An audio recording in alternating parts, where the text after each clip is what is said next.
주님을 향한 노래 중심 잃은 예배 내려놓고 이제 나 돌아와 주님만 예배해요. 이스라엘이 가나안을 거의 정복했습니다. 그리고 지파별로 땅도 분배를 받았어요. 14장에 보면 이제 분배가 거의 끝났어요. 근데 각 지파들이 분배를 받은 땅은 이미 정복한 땅도 있지만 아직 정복하지 못해서 정복해야 되는 땅도 있었어요. 다 정복해놓고 나눠 가진 게 아니라 중요 부분은 점령하고 남은 부분은 점령이 안 됐지만 지도를 다 그려갖고 분배를 해줬어요. 그러니까 분배를 받은 그 땅 안에는 정복해야 할 땅도 있었단 말이에요. 근데 어느 순간부터 분배받은 땅 정복을 포기하는 일들이 지파들마다 생겨나기를 시작했어요. 하나씩 포기하는 거예요. 제일 먼저 유다 지파가 자신들이 분배받은 땅의 한 부분을 차지하는 걸 포기했어요. 여호수아 15장 63절 볼까요? 읽습니다. 시작. 여부수 족속을 유다 자손이 쫓아내지 못하였으므로 여부수 족속이 오늘까지 유다 자손과 함께 예루살렘에 거주하니라. 그러니까 유다 지파는 원주민을 쫓아내지 못한 첫 번째 지파로 기록이 되어 있어요. 유다 지파가 여부수 족속을 쫓아내는 것을 포기했어요. 결국 예루살렘 땅을 정복 못하게 됐습니다. 12지파 가운데 가장 유력한 지파가 3개가 있는데요. 유다 지파, 에브라임과 므낫세 3개 지파예요. 근데 지금 가장 유력했던 유다 지파가 포기를 했어요.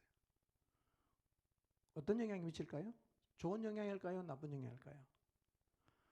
예, 우리 가운데 여러분이 참 저분은 믿음이 있는 분이라고 생각했던 사람이 하나님 말씀대로 안 살면 어떤 영향이 미칠까요?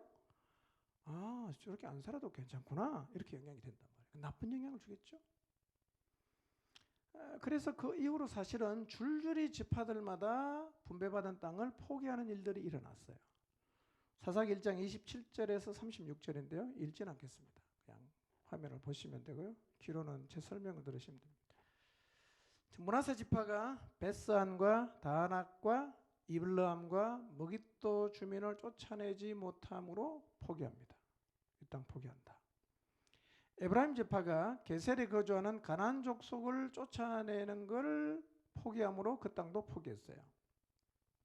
스불론 지파는 기드론 주민과 나할론 주민과 시돈 주민과 알랍과 악십과 헬바와 아빅과 르홉 주민을 쫓아내지 못함으로 그 땅을 포기합니다.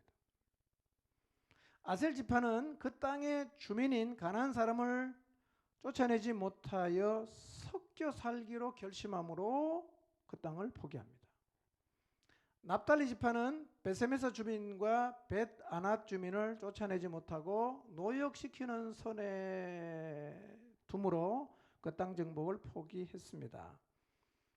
단 지파는 정복을 포기하는 정도가 아니라 오히려 가나안 원주민인 아모리 족속에게 밀려갖고 산간지방에서 살게 되었어요. 후에 요셉 자손이 힘이 강해진 후에 다시 그 아모리 사람에게 노역을 시키긴 했습니다. 근데 우리가 생각해 봐야 될 게 있어요. 가나안은 이스라엘이 오다가 가다가 우연히 살게 된 땅이 아니었어요. 가나안이 어떤 땅입니까? 하나님의 약속이 있는 땅이었어요. 그리고 하나님이 약속을 지키셨기 때문에 이스라엘이 지금 가나안 땅에 들어와 있는 거예요. 약속이 있는 땅이었어요. 근데 포기한 거예요. 여호수아서는 12장에서 21장까지 여호수아의 한 반 정도가 이스라엘이 정복한 민족들과 그 다음에 성읍의 이름을 계속 기록하고 있어요. 그래서 여호수아서는 1장부터 한 10장까지는 재밌어요. 뭐 여러 정복도 나오고 아이성 실패도 나오고 막 나오는데 12장 넘어가면 이게 계속 뭐만 나오냐면 성읍 이름만 계속 나와요. 읽기가 어렵습니다. 그래서 이 부분은 우리는 읽으면 별 생각 없이 지나치기도 쉽고 묵상하기도 사실은 힘들고 거기서 어떤 교훈을 찾아 적용하기도 어려워요. 그럼 왜 성경은 이 지루하기 그지없어 보이는 성읍 이름을 계속 나열하고 있을까요? 이유가 있어요. 그건요, 이스라엘이 하나님이 주신 약속을 따라 땅을 차지했다. 그리고 하나님께서 아브라함에게 주신 약속이 여호수아 시대에 완벽하게 이루어졌다는 사실을 강조하는 거예요. 우리가 읽으면 너무 재미가 없고 사실은 우리나라 지리를 설명하면 좀 감이라도 잡히잖아요. 뭐 대구, 포항, 뭐 광주, 전주, 군산 이렇게 하면 딱 그림이 그리잖아. 근데 가나안의 지명은 아무리 들어봐도 그게 무슨 소리인지 잘 이해가 안 돼요. 근데 왜 적어놨냐? 하나님이 약속을 지켜서 이스라엘 백성을 가나안 땅에 들어오게 했다라는 사실을 강조하는 거예요. 질문이 생겨요. 가나안이 하나님의 약속이 있는 땅이고 하나님이 그 약속을 지켜서 이스라엘 백성으로 하여금 가나안을 차지하게 했다면 왜 여호수아를 통해 모든 지파에게 분배된 땅을 차지하지 못하는 일이 생기는 걸까요? 하나님 약속이 있으면 다 차지해야 되잖아. 근데 왜 차지하지 못하는 일이 생길까요?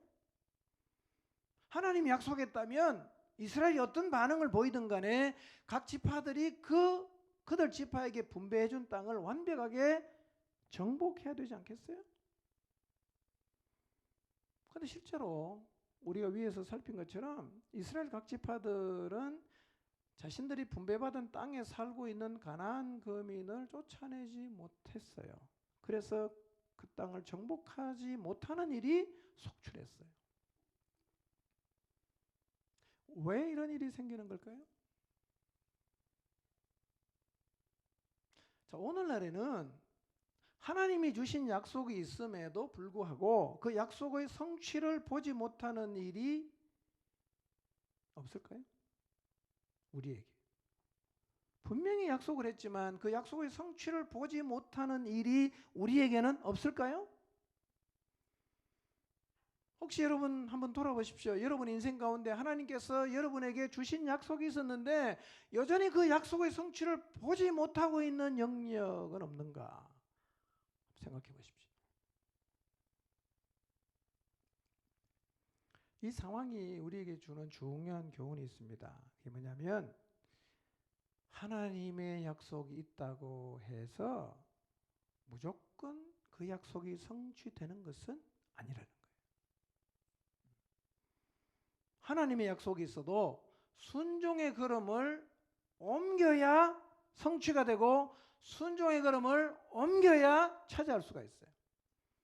근데 하나님 약속이 있는데 아무것도 하지 않고 계속 팔짱만 끼고 있으면 그 약속의 성취는 볼 수 없게 돼요. 여호수아 1장부터 11장까지는요. 여호수아를 통해서 가나안 정복을 준비하고 실제로 가나안을 정복한 일들을 기록하고 있어요. 여러분 여호수아는요.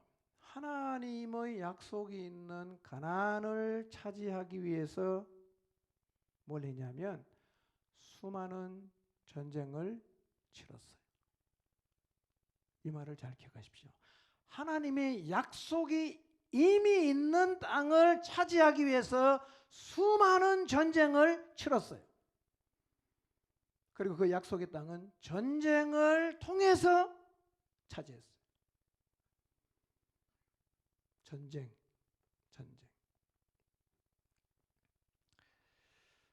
이스라엘이 가나안의 주요 도시를 다 점령했어요. 그리고 아직 일부 도시는 정복하지 못한 채로 있었지만 가나안 땅을 다 그려서 지파별로 다 이렇게 분배를 해줘요. 근데 각 지파가 해야 될 일이 뭐냐면 분배받은 땅 안에서 정복하지 못한 땅을 정복해야 되는 거예요.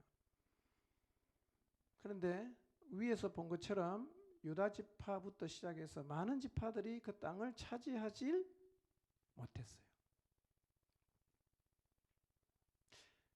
근데 우리 안에도요, 하나님이 약속했다면 내가 아무것도 하지 않아도 그 약속이 이루어진다고 믿는 사람이 있는 것 같아.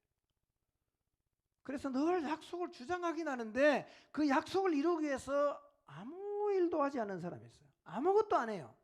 계속 약속만 주장해요. 그게 틀렸다는 것을 여호수아서가 보여주는 거예요. 예를 들면 가족 구원의 약속을 받았는데 아무것도 안 해요.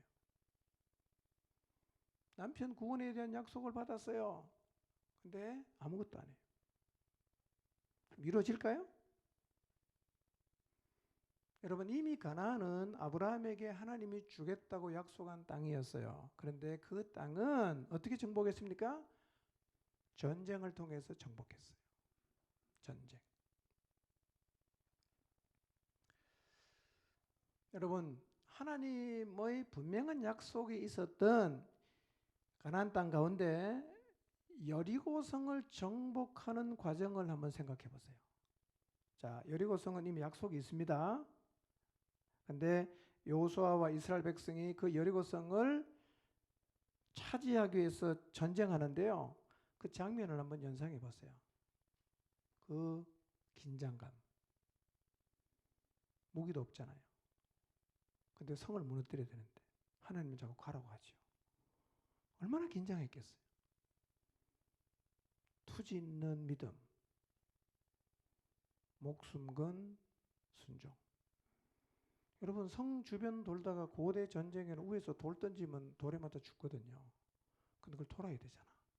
목숨 건 순종이에요.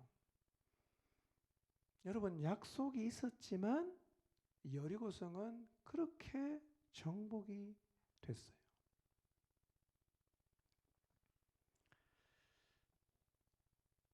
우리도요, 하나님이 우리에게 주신 약속, 분명히 약속을 했어도 이런 자세로 접근하는 것이 필요하다는 거예요. 약속이 있어도 전쟁해야 돼요. 전쟁해야 차지하는 겁니다.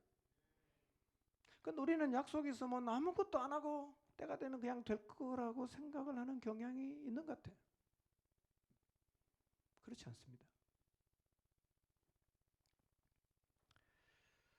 여러분, 남편 구원하는 일을 여리고 성 정복 전쟁을 하는 자세로 한번 해보세요.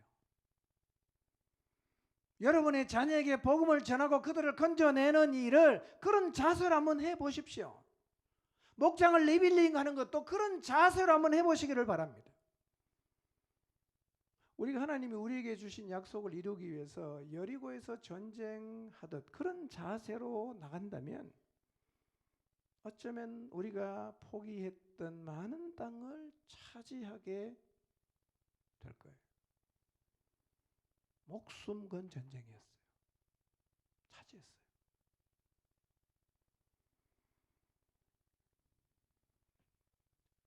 여리고와의 전쟁에서 보여준 생명을 건 헌신과 순종과 함께 그런 전쟁도 있지만 우리가 꼭 기억해야 되는 또 하나의 전쟁이 있어요. 그게 바로 아이성 전쟁이에요. 아이성 전쟁. 여러분, 단번에 승리하게 되는 전쟁도 있지만 아이성처럼 실패했다가 다시 정복하게 되는 싸움도 있습니다. 여러분, 아이성 전쟁을 꼭 기억하시기를 바랍니다. 여호수아 7장 5절에서 9절인데요. 5절 6절만 한번 읽어보겠습니다. 5절 6절만 읽어볼까요? 시작. 아이 사람이 그들을 36명쯤 쳐 죽이고 성문 앞에서부터 스바림까지 쫓아가 내려가는 비탈에서 쳤으므로 백성의 마음이 녹아 물같이 된지라. 여호수아가 옷을 찢고 이스라엘 장로들과 함께 여호와의 궤 앞에서 땅에 엎드려 머리에 티끌을 뒤집어 쓰고 저물도록 있다가 이렇게 합니다. 슬프도소이다 주 여호와여, 어찌하여 이 백성을 인도하여 요단을 건너게 하시고 우리를 아무리 사람의 손에 넘겨 멸망시키려 하셨나이까. 예? 하나님 앞에 그냥 그 속내를 다 털어놓는 기도를 합니다. 여러분, 이스라엘은요, 두 번째 성인 아이 성에서 패배했어요. 물론 패배의 결정적인 이유는 아간의 죄 때문이죠. 그러나 이 아이 성이 너무 작기 때문에 쉽게 생각한 것도 한몫을 차지했을 거예요. 여하튼 이스라엘은 예상외로 아주 작은 성 아이 성에서 패배했어요. 우리가 신앙생활을 하다 보면 이런 패배를 경험할 때가 있어요. 우리의 신앙 여정, 하나님의 약속을 붙잡고 나가다가 실패하기도 하고 우리의 신앙 여정에서 아이성에서와 같은 실패를 경험할 때가 있어요. 우리는 패배의 자리에 섰을 때 어떻게 해야 하는지를 잘 못 배웠을 수 있습니다. 패배했을 때 어떻게 해야 되냐. 여러분, 우리가 하나님의 전쟁을 싸우다가 패배했다. 어떻게 해야 되죠? 많은 경우 아이성에서처럼 패배를 하면 포기합니다. 안 되는구나. 그만하자. 포기를 한다는 거예요. 여러분, 만약에요, 이스라엘이 아이성 전쟁에서 패했다고 정복 전쟁을 멈추었다면 가나안 정복은 중대한 기로에 서게 됐을 거예요. 멈추면. 나머지는 어떡합니까? 꺾인 거잖아. 이 실패를 어떻게 극복할 것인가를 배우는 게 굉장히 중요합니다. 목장 리빌딩을 하면서 어떤 일을 내가 시도를 했는데 실패할 수가 있어요. 어떻게 해야 됩니까? 그때 포기해야 됩니까? 실패를 극복하는 법을 우리가 잘 배우지를 못해서 실패하면 그냥 주저앉아 버린다. 실패할 때는 어떻게 하면 되냐? 여호수아처럼 해야 돼요. 아이성 정복에 실패했을 때 여호수아가 한 행동이 뭐냐? 옷을 찢어요. 머리에 죄를 뒤집었습니다. 그리고 저물도록 여호와의 궤 앞에서 슬퍼하고 절규합니다. 슬프도소이다. 하나님, 우리 백성 여기까지 인도해 놓고 아무리 사람 앞에서 우리를 패배시키면 어떻게 해야 됩니까? 막막하죠. 여러분, 하나님의 약속이 있는 일인데 패배했다면 뭔가 이유가 있지 않겠습니까? 그러므로 이 전쟁에서 아이성애처럼 패배를 하면 우리도 여호수아처럼 죄를 무릅쓰고 하나님 앞에 나가서 하나님에게 물어봐야 됩니다. 왜 패배했는가? 그럼 하나님 가르쳐줘요. 여호수아에게 기도하니까 가르쳤어요. 아간 때문이다. 아간. 여호수아는 하나님 앞에 나가서 기도함으로 패배의 원인을 찾습니다. 그리고 패배를 극복했어요. 이걸 우리가 기억해야 됩니다. 패배를 극복할 수 있어야 돼요. 여러분, 패배할 때마다 여호수아를 기억하십시오. 하나님 앞에 나가서 옷을 찢고 머리에 죄를 무릅쓰고 오랫동안 앉아 계십시오. 그리고 하나님에게 물으십시오. 왜 이런 일이 벌어졌습니까? 이 일은 하나님이 하라고 하신 일인데, 하나님이 하라고 해서 했는데 왜 이런 일이 벌어졌습니까? 라고 하나님께 물어야 됩니다. 그러면 그 패배를 극복할 수 있는 힘, 패배를 극복할 수 있는 길을 하나님께서 가르쳐 주실 것입니다. 그리고 패배를 극복해야 다음 전쟁에도 나갈 수 있잖아요. 패배가 극복이 안 되면 끝나는 거예요. 거기서요. 평생 우리가 영적인 전쟁을 해야 되는데 한번 꺾였다고 주저앉으면 되겠어요? 극복하는 걸 배워야 돼요. 여호수아를 통해서. 그래서 하나님이 주신 약속을 붙잡고 나갈 때 두 가지 자세를 꼭 기억해야 됩니다. 여리고 성에서의 자세, 아이성에서의 패배를 극복하는 자세를 꼭 기억하고 있어야 됩니다. 먼저 여러분, 목장 리빌딩도요, 이런 맥락으로 생각하셔야 돼요. 여러분, 하나님 약속이 있다고 가만히 있는다고 되는 게 아니잖아요. 여리고성을 정복하듯 그런 자세로 나가시길 바랍니다. 얼마나 긴장했을까요? 얼마나 하나님을 의지했을까요? 얼마나 속으로 기도를 많이 했을까요? 그리고 틀림없이 우리의 여정에도 아이성에서와 같은 패배가 있을 수 있어요. 그때 포기하지 마십시오. 하나님 앞에 나가서 원인을 찾으세요. 그리고 실패를 극복하는 자리에 서게 되시기를 바랍니다.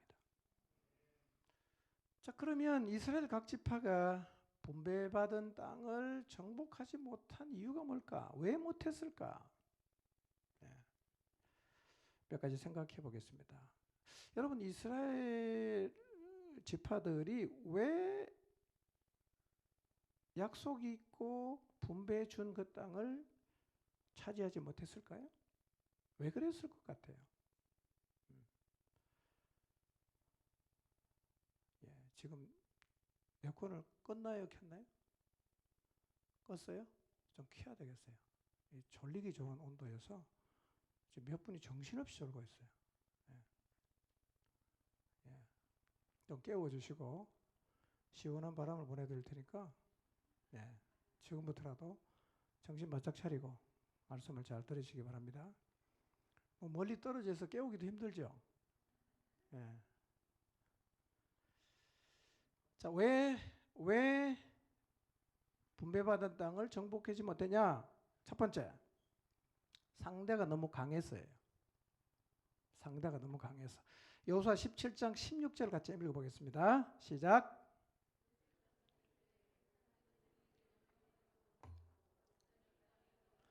모든 가나안 족속에게는 벳산과 그 말들에 거주하는 자이든지 이스라엘 골짜기에 거주하는 자이든지 다 철병거가 있나이다.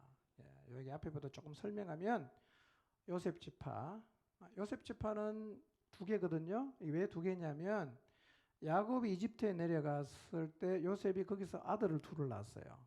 그래서 야곱이 요셉에게 말합니다. 이집트 땅에서 하나님이 내게 주신 이 아이는 내 거다, 이렇게 말합니다. 그래갖고 12지파를 분배할 때 요셉 지파는 두 개를 주는 거예요. 그러니까 에브라임과 므낫세는 야곱의 손자지만 아들이 된 거예요. 그래갖고 요셉 지파는 에브라임과 므낫세가 하나씩 받았어요. 그래서 레위 지파를 빼고 나면 12지파가 땅을 분배받은 건데요. 이 두 지파가 여호수아에게 와서 이렇게 말해요. 우리가 큰 무리가 되었는데 왜 우리에게 한 번만 제비를 뽑아서 한 몫만 유산으로 가지게 하느냐, 이렇게 따지듯이 말했습니다. 이때 여호수아가 말합니다.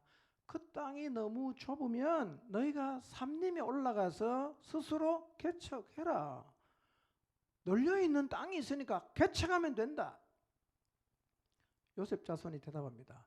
그 산지는 넉넉하지도 못하고 또 골짜기 땅에 거주하는 모든 가나안 족속에게는 철병거가 있기 때문에 차지할 수 없습니다. 이렇게 얘기했어요. 자, 요셉 자손이 주변 지역을 개척하지 못한 이유가 뭐라고 얘기합니까? 너무 강하다는 거예요.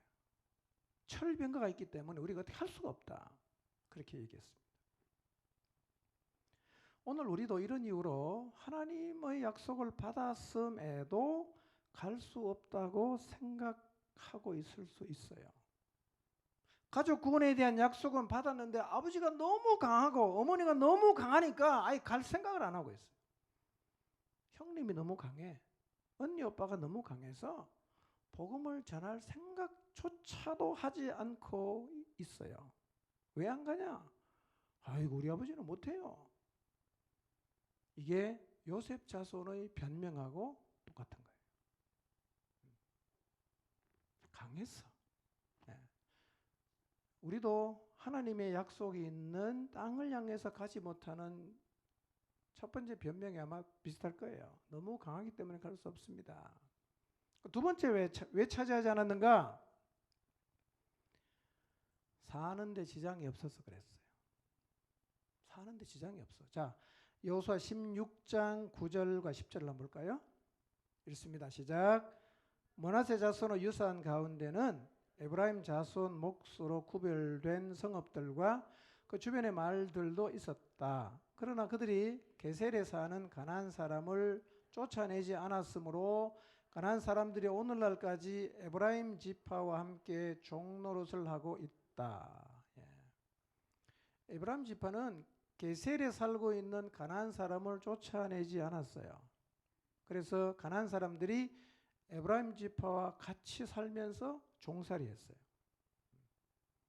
이 말은 에브라임 지파가 게셀 사람을 충분히 쫓아낼 힘을 가지고 있었지만 안 쫓아냈다는 거예요. 왜 그랬을까요? 우리가 힘이 세니까 쟤네들 여기 있어도 별 문제가 없어요. 사는데 지장이 없어. 그럼 그냥 같이 살자. 그렇게 했다는 거예요. 사는데 지장이 없으니까 쫓아내는 것보다는 노예를 삼으면 어떻게 됩니까? 훨씬 더 방법이 좋아 보이지 않습니까? 인력을 공짜로 쓸 수 있잖아요.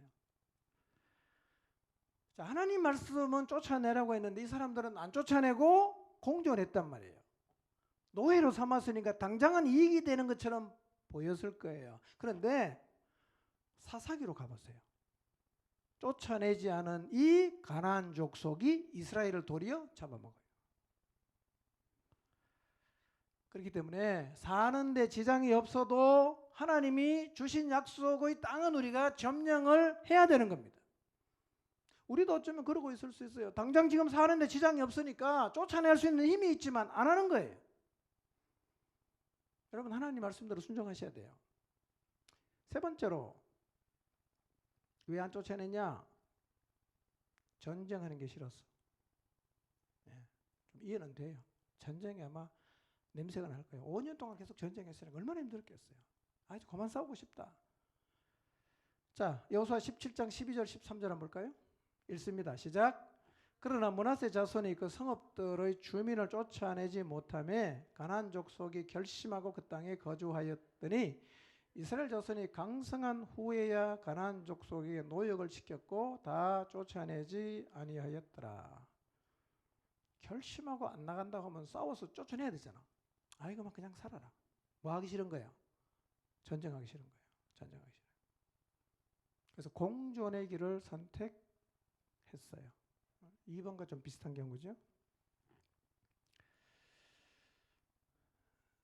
어쩌면 오늘 우리도 복음 전파의 명령, 가족 구원에 대한 약속을 가지고 있지만 부딪히는 게 싫어요.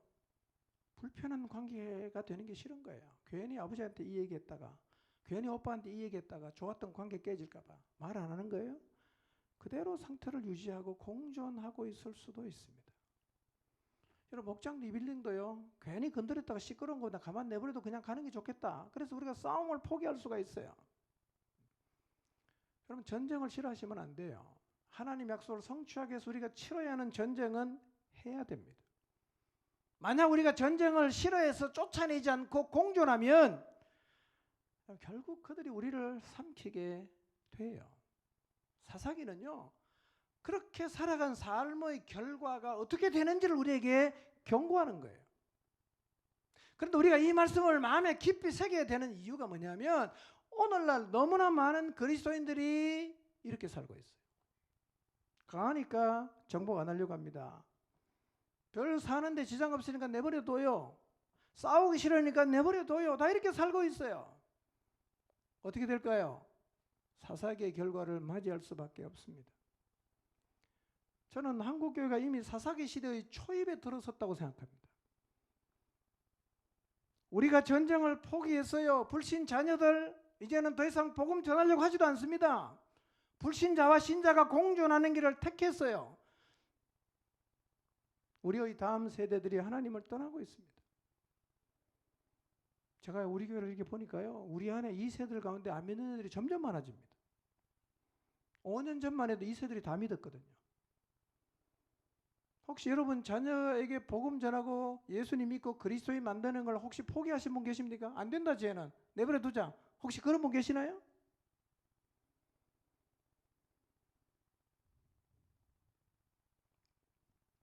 조금 지나면 완전히 세상을 따르게 될 거예요. 더 방관하지 마세요. 하나님 약속을 붙잡고 전쟁을 해서라도 영혼을 다시 붙잡아 와야 됩니다. 구원해야 됩니다. 우리 다음 세대를 키워야 되는 거예요. 믿는 가정의 자녀가 예수님 안 믿는데 누가 예수님 믿겠어요? 위기입니다. 이거요. 굉장한 위기예요. 그런 의미에서 이미 한국교회가 사사기시대 초입에 돌입했다는 거예요. 돌이킬 수 없어요. 어느 순간에는 돌이킬 수 없습니다. 지금도 이미 늦은 감은 있지만 하나님이 여러분에게 허락하신 자녀들 단 한 명도 잃어버리지 않도록 여리고 전쟁 같은 전쟁을 하시고 아이성의 실패가 있어도 다시 극복하고 또 시도하셔야 돼요. 뿐만 아니라 허물어지고 있는 공동체도 다시 리빌딩을 해서 캄캄하게 어두운 세상을 정말 강하게 비추고 죽어가고 있는 세상 사람들을 건져내는 방주로 세워가야 됩니다. 여러분 기억하십시오. 하나님의 약속이 있는 일은 반드시 이루어집니다. 아멘입니까? 하나님은 약속을 지키는 분이에요. 그런데 그 약속을 성취하기 위해서는 우리가 뭘 해야 됩니까? 전쟁을 마다하지 않아야 돼요. 별 문제 없다고 귀찮다고 내버려 두시면요 금세 사사기 시대처럼 되어버리는 거예요.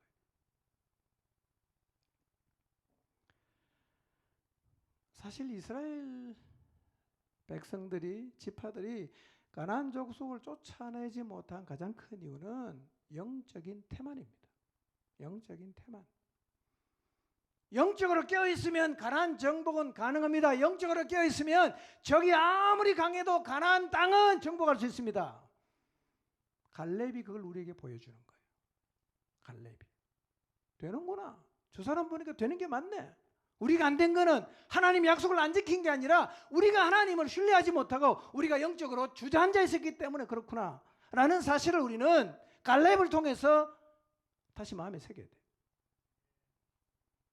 여러분 만약에 강해서 정복이 안 되면 갈렙이 똑같이 못해야죠.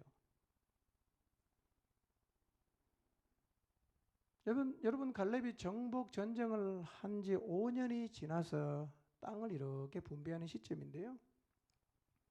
자기와 같이 가나안 땅에 정탐 갔던 여호수아에게 나와서 요구하는데요. 이 요구는 충격적이기까지 합니다. 왜냐하면 강하다고 귀찮다고 싸우기 싫다고 다 포기하는 이 다른 지파와는 이 갈렙이 너무나 달랐어요. 그것은 마치 12명의 정탐꾼 가운데 10명과 2명이 다른 것처럼 지금 갈렙하고 다른 지파가 그렇게 똑같이 지금 다르단 말이에요. 믿음을 가지고 산 사람이 정말 많지 않았어요. 많지 않았어요.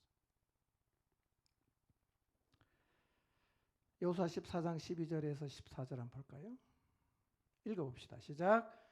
그날에 여호와께서 말씀하신 이 산지를 지금 내게 주소서 당신도 그날에 들으셨거니와 그곳에는 아낙 사람이 있고 그 성읍들은 크고 견고할지라도 여호와께서 나와 함께 하시면 내가 여호와께서 말씀하신 대로 그들을 쫓아내리이다 하니 여호수아가 여분네 아들 갈렙을 위하여 축복하고 헤브론을 그에게 주어 기업을 삼게 하며 헤브론이 그니스 사람 여분네 아들 갈렙의 기업이 되어 오늘까지 이르렀으니 이는 그가 이스라엘의 하나님 여호와를 온전히 쫓았음이라. 여러분 갈렙이 여호수아에게 가서 이 산지를 내게 달라고 요구한 산지가 어떤 산지인지를 갈렙이 알고 있어요. 크고 견고한 성읍이 있는 곳이었습니다. 갈렙이 알고 있어요. 여러분 그리고 그 땅에는 가데스 바네아 기억나십니까? 예, 오늘 본문에도 갈렙이 가데스 바네아 얘기를 하는데요. 가데스 바네아가 어떤 곳입니까? 이스라엘 백성이 광야를 통과해서 가나안 땅에 들어가기 직전에 가데스 바네아에서 정탐꾼을 보냈잖아요. 그런데 그 정탐꾼이 갔다가 10명이 가면 된다 안 된다? 안 된다고 보고를 한 거예요. 그런데 그 10명이 갔다 와서 그 땅에 가면 우리가 죽습니다. 절대로 가면 안 됩니다. 라고 말하게 된 이유가 뭐냐면 바로 이 헤브론 땅에 살고 있는 아낙 자손을 보고 그렇게 말했단 말이에요. 45년 전에 우리 그 땅 가면 죽는다. 그런데 그로부터 45년이 지난 다음에 갈렙은 그 땅을 달라는 거예요.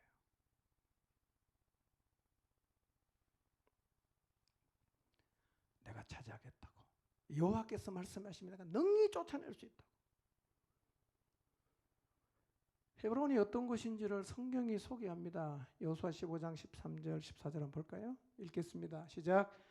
여호와께서 여호수아에게 명령하신 대로 여호수아가 기럇 아르바 곧 헤브론을 유다 자손 중에서 분깃으로 여분네 아들 갈렙에게 주었으니 아르바는 아낙의 아버지였더라. 갈렙이 거기서 아낙의 소생 그 세 아들 곧 세세와 아히만과 달메를 쫓아내었고 그랬어요. 헤브론의 다른 이름이 기럇 아르바예요. 아르바가 누구냐? 아낙 자손의 조상이에요. 거인족의 조상이에요. 그리고 지금도 여전히 그 땅에는 이 아르바의 후손들이 살고 있어요. 이름 다 나와 있어요. 세세, 아히만, 달메. 누가 쫓아냈어요? 갈렙이.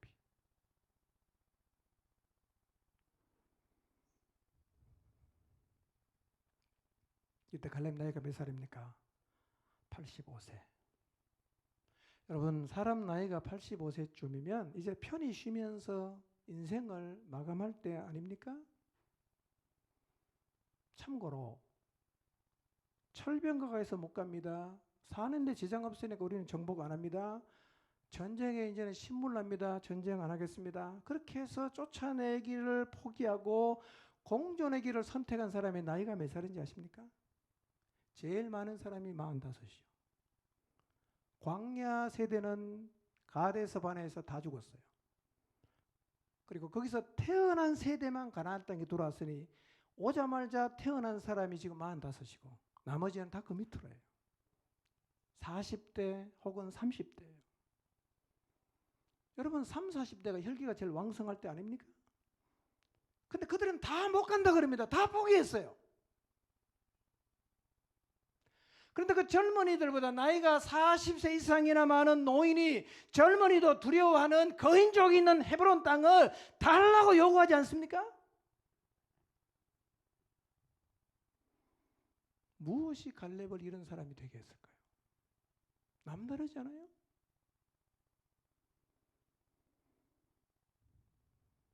갈렙의 마음에는 하나님이 주신 약속이 45년 동안 계속해서 살아있었어요. 계속해서 살아있었어요. 40대 가나안 땅에 정탐꾼으로 가서 아낙 자손 갈렙도 똑똑히 보고 왔어요. 그런데 보고 갈 때 뭐라고 말합니까? 상관없다고. 하나님이 주신 땅이니까 차지하자. 이렇게 말했어요. 10명은 뭐라고 말합니까? 가면 죽는다. 절대로 가면 안 된다. 결국 못 갔잖아요. 이스라엘 백성을 광야에 주저앉힌 결정적인 요인이 아낙 자손이잖아. 그런데 갈렙의 마음에는 하나님의 약속이 살아있어요. 살아있어요. 45년 동안 살아있어요. 이 말씀 읽으면서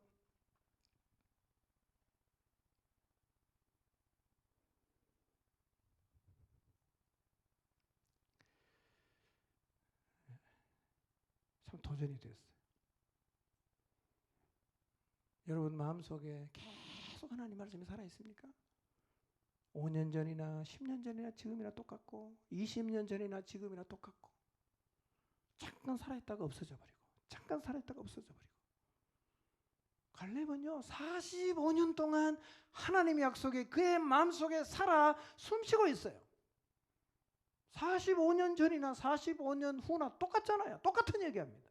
그때도 가자고 했고 지금도 달라고 말합니다.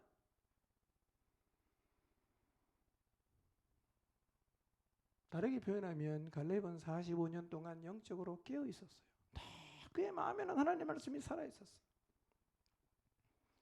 우리는 갈렙을 통해서 분명하게 배워야 되는 게 하나 있어요. 그게 뭐냐면 하나님의 약속의 성취를 보낸 데는 나이가 중요하지 않다는 거예요. 나이가 중요하잖아요. 이부에는 나이 든 분이 별로 안 계시네. 여러분, 핵심은 나이가 아니에요. 혹시 여기에 계신 분 중에도 나이가 얼마 되지도 않았지만 뒷방 차지하겠다는 생각을 하고 계시는 분 있나요? 예, 86이 되면 하세요. 85세까지는 안 돼.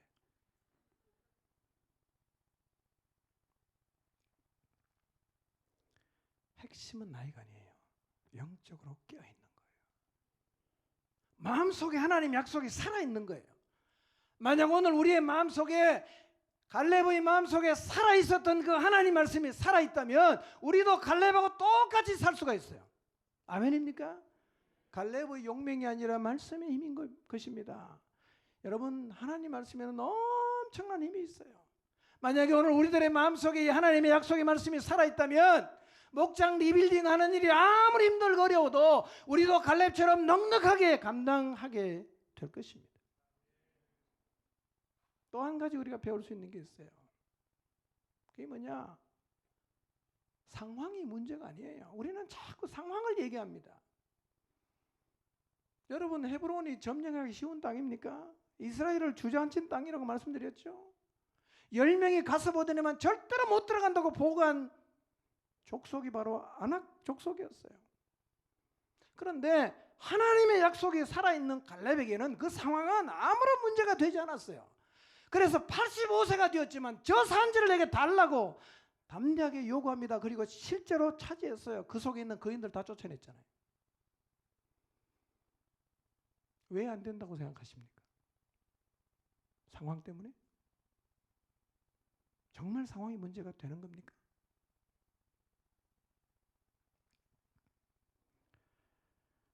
진짜 문제가 되는 건 믿음이 없는 거예요. 진짜 문제가 되는 건 영적으로 잠자고 있는 거예요.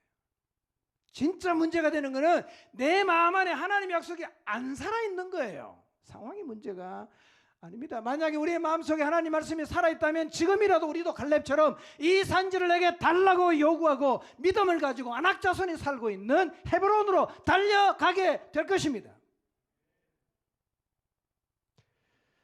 여호수아 10장 14장 10절에 12절을 다시 한번 볼까요?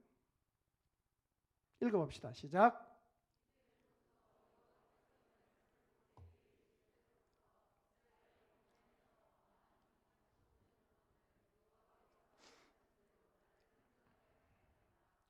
오늘 내가 85세로 돼 모세가 나를 보내던 날과 같이 오늘도 내가 여전히 강건하니 내 힘이 그때나 지금이나 같아서 싸움이나 출입에 감당할 수 있으니 그날에 여호와께서 말씀하신 이 산지를 지금 내게 주소서.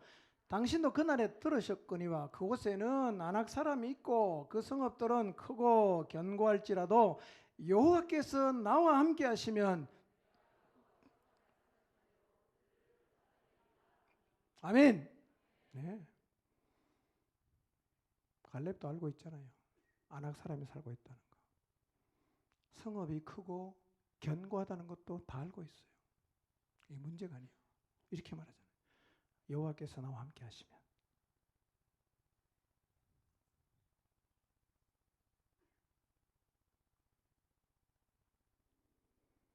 내가 여호와께서 말씀하신 대로 그들을 쫓아내리이다.